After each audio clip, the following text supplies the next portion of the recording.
Welcome back, everyone. Ready for another deep dive. Today we're going to be looking at some excerpts about the Virgin Mary, specifically her love for God. It's always fascinating to see how different sources depict such a central figure. Right. And this one's really intense. It uses this image of fire over and over to describe Mary's devotion. Like, there's this one line that really stood out to me. It says, the seraphic love burned in her so ardently that no earthly stain was able to tarnish the beauty of her life. And then later it says, Blessed Bernard says that the love of Jesus pierced her heart like a sword from one side to the other, so that no fiber of her heart remained unwounded. Wow. What do you think about this whole fire metaphor? Well, fire's always held a lot of symbolic weight, right? It Yeah. represents purification, transformation, Yeah. and in some traditions, even a divine presence. Like, think about the burning bush where God speaks to Moses. Oh, right, right. So is that how we should understand Mary's love here?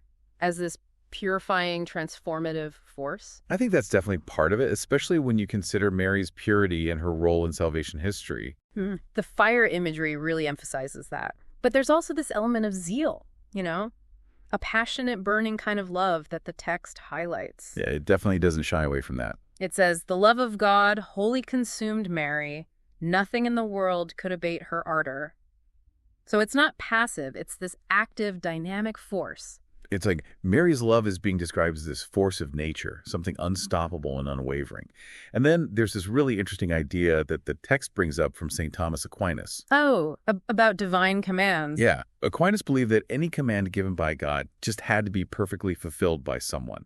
And this text kind of puts Mary forward as the one who embodies that. Like, she's the one who perfectly fulfills loving God with all your heart, soul, and mind. What are your thoughts on that? Well, it's definitely a bold statement. For sure. But it really speaks to how deeply Mary's love is perceived and how it's seen as this ideal for us to try to work towards. Right. And it goes even further than that and Yeah. actually describes her love as being constant, like even present in her sleep. It even quotes Song of Songs. I sleep, but my heart is awake. Oh, wow. And then it claims that even while sleeping, Mary's love didn't stop. It even suggests that she was, like, surpassing the devotion of other saints while they were awake. I mean, how do we even wrap our minds around that? That's where we start getting into the realm of mysticism, right? Okay. This idea of love that goes on even in the unconscious state. It lines up with ideas like mystical union with God, where the soul is, like, always in this communion with the divine. Okay, kind of see where you're going with that. But for those of us who aren't mystics, that constant devotion is kind of hard to grasp. I can see that. But remember, this text is drawing upon centuries of theological thought about Mary's unique position. Right. I mean, her Immaculate Conception is a key part of this, the belief that she was preserved from original sin from the very start. It suggests this relationship with God that's different from anyone else's, one that allows for this incredible love and closeness. That makes sense. It makes you wonder what that kind of connection with God would feel like. But the text isn't only focused on Mary's own love, right? Right. It also suggests that she wants that same intensity of love from her followers. Oh, you're right. And that's an important point. It's not just about admiring Mary's love. It's about thinking how her example can inspire our own relationship with God. It makes me think of the story of St. Angela Foligno. I think it said that Mary appeared to her and said to strive to love my son with all your heart. And there's something similar with St. Bridget, where Mary says that true devotion to her has to include loving Jesus. Yeah. So it's not just about Mary. It's about that love being directed to Jesus. That seems to be the thread that runs through these accounts and reflections. Like, Mary's love for God is meant to be an inspiration, but also a challenge to us. Oh, definitely a challenge. I mean, who among us can honestly say they love God with every fiber of their being constantly without ever wavering? I mean, that sounds almost impossible. What are we supposed to take away from that? That's the question, isn't it? While we might not be able to perfectly copy Mary's experience, the text hints at something deeper. Remember that line from Song of Songs where Mary is searching for Jesus? She says, Daughters of Jerusalem, if you find my beloved, tell him I am faint with love. That yearning, that desire to share the joy of love, that's something we can all connect with. It's a very human thing, for sure. Even if we never reach Mary's level of love, it does seem like the text is calling us to at least try and grow a deeper, more real connection with God. And that's where Mary's example is so powerful. It's like it's saying, look at what's possible. Look at the heights that love can reach. And then the text ends with this plea to Mary. It's almost like a prayer. it asks her to intercede for those who don't have that fire of divine love. Oh, right. It says, "We do not ask you for any other grace. O Mother, on account of the love you bore Jesus, hear our prayers, obtain for us this love. We ask nothing else of you." That's powerful. It recognizes how hard it is for us to love fully and consistently, and it expresses trust in Mary's ability to understand and help us. It really does leave you with a lot to think about. So where do we go from here? What does all of this mean for us, like right now? What can we learn from this whole exploration of Mary's love? One key takeaway, I think, is that Mary's love for God is something truly incredible. It's described as pure, all-consuming, and transformative. It's a model for us as believers, an example of what can happen when we open ourselves completely to God's love. But it's also a challenge, an invitation to look at our own hearts and try for a deeper, more real connection with God. Like a call to action. Exactly. It reminds us that love, especially love for God, should be this driving force in our lives. But how do we even start with that? It feels a bit overwhelming. Don't worry, that's exactly what we're going to explore next. We'll see what the text has to say about how we can nurture that love and keep that inner fire burning bright. Yeah, it's understandable to feel a little overwhelmed. Trying to reach your love like Mary's can seem pretty daunting. But the text does offer some practical guidance. Like, remember how it talks about her being totally detached from worldly concerns, how she was focused only on God? Oh, yeah. It says, "Thus, Mary, being completely humble, being entirely detached from herself, was completely filled with divine love." But does that mean we all have to become hermits to experience that?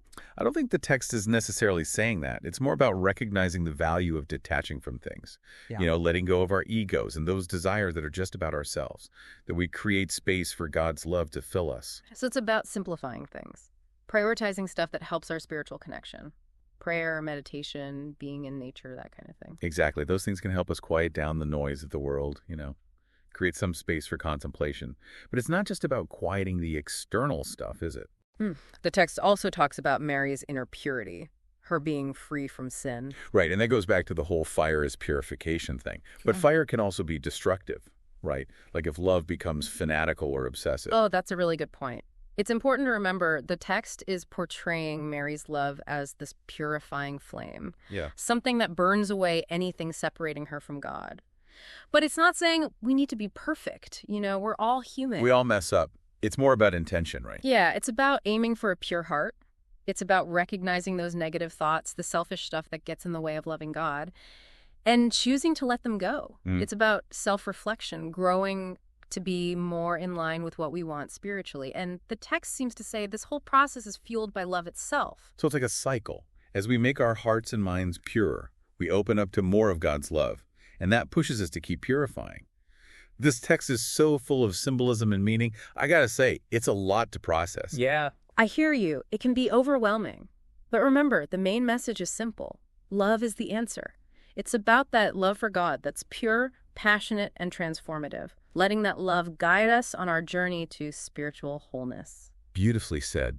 In your studies of different spiritual traditions, have you found other figures who embody this all-consuming love for God? Is this something unique to Christianity? Not at all. In all sorts of religions and cultures, people have dedicated their lives to pursuing divine love.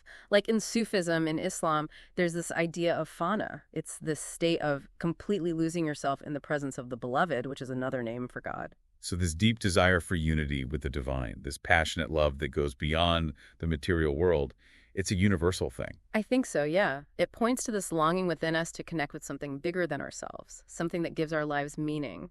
Whether we call it God, the beloved, the divine, or just love, the core is the same. It's about surrendering to that love, letting it change us, guide us, and fill us with joy and peace. Exactly. And while Mary's example might seem extraordinary, it's reminding us that this kind of love is possible for all of us, if we're willing to put in the effort. It is a hopeful message. I keep coming back to how the text describes Mary as this constant source of burning love, even when she's asleep. Is that just a metaphor, or is there something more to it? Could it be pointing to something real about love itself? That's a really interesting question. It takes us to this fundamental mystery that people have been wondering about for ages, the nature of consciousness. If love is truly a fundamental force in the universe, as many believe, could it maybe go beyond our physical bodies and minds? Are you suggesting that even when we're not consciously thinking about it, some deeper part of us, some spiritual essence, stays connected to this universal love, like an ember that never goes completely out?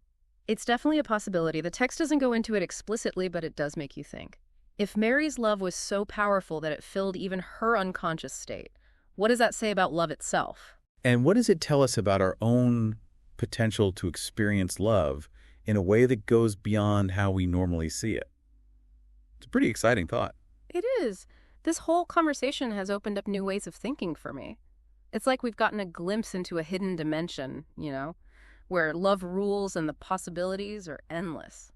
I'm really interested in learning more about this whole love and consciousness thing. Maybe in our next deep dive, we could look at some scientific and spiritual perspectives on it. I'd like that. But for now, I think we need a minute to let everything we've talked about sink in. I agree.